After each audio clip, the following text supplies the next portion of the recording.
But first, as we reported earlier, European leaders met today on the refugee crisis. One major ongoing issue, how to screen such a huge volume of people for a small number of possible terrorists.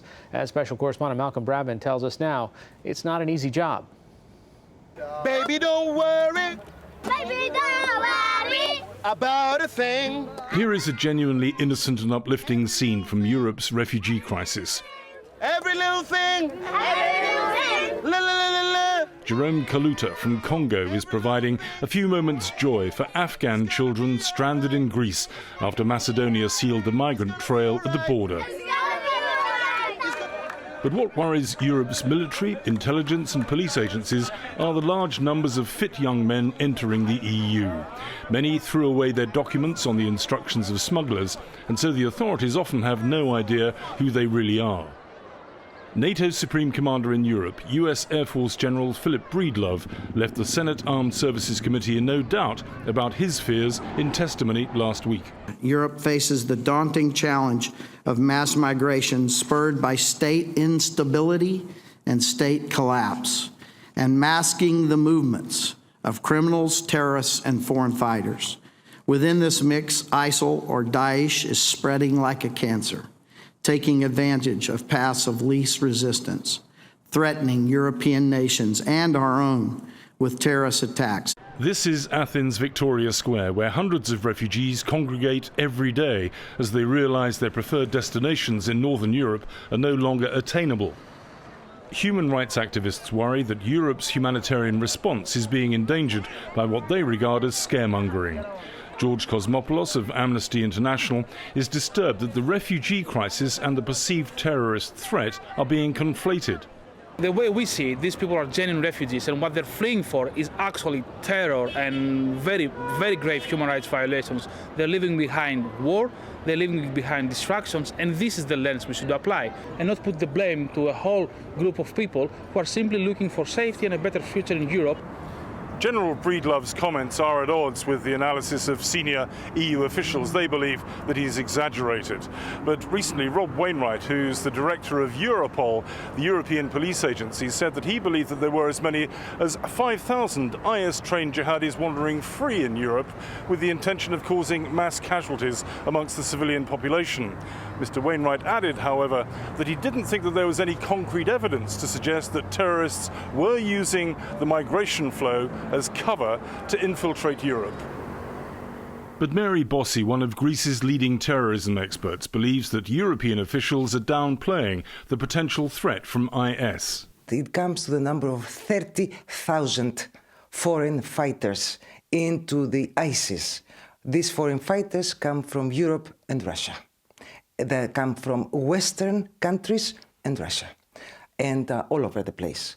So number of fighters who entering or they do travel up and forth from tension areas to the Western countries is much greater than the number they are given to us. I think they are giving us a smaller number in order to keep the threat level lower.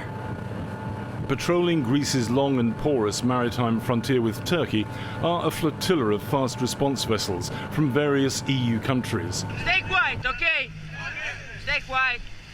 They're attached to the border agency Frontex.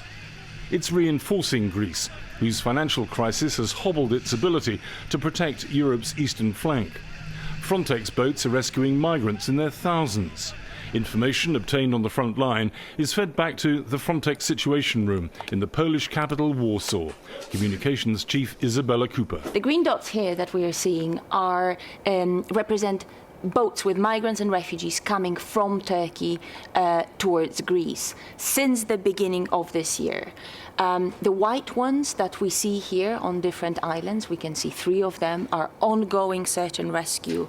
Critics accuse the agency of being little more than a taxi service, but Bernd Kerner, Frontex Deputy Director, insists that the new improved screening of migrants is providing crucial information for Europol, the agency responsible for dealing with terrorism. ISIS, as you mentioned it, is one of the core issues that we are devoting our attention to. But this is only one part. We are just trying to investigate whoever is apprehended, whoever is brought to the offices, check them through the databases, perform the necessary security checks in order to prevent that anything slips through. But do you think that General Breedlove is correct when he says that it is spreading like a cancer?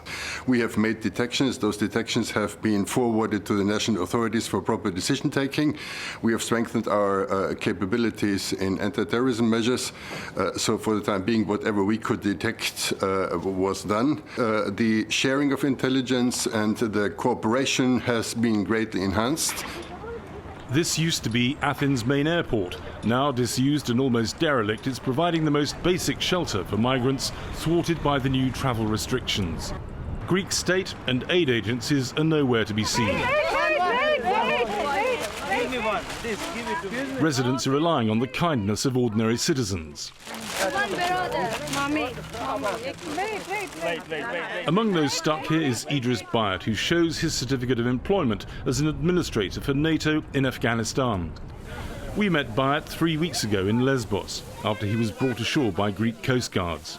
He was turned back by the Macedonian authorities, despite being a Taliban target, because of his relationship with NATO, underscored by this photograph with General David Petraeus. More than 90% or 80% of the people, they are traveling with their small childs, with the wives and mothers and families.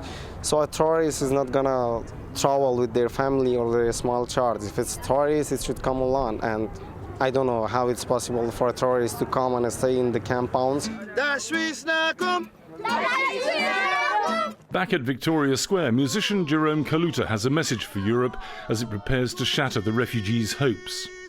I think it's in our best interest to be together, to live with everyone and anybody, because we are all human beings and we all have rights.